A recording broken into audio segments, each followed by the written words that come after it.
Чтобы добавить свою музыку в Subnautica Below Zero, заходим на сайт SkySound, вставляем трек, находим, прослушиваем, чтобы это точно был он. Нажимаем скачать. Вот, скачалось, открываем папку эту.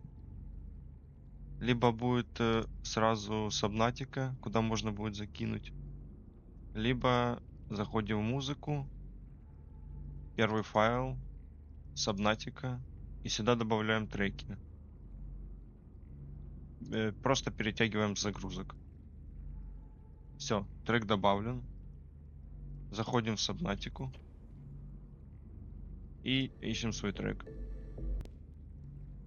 Вот он.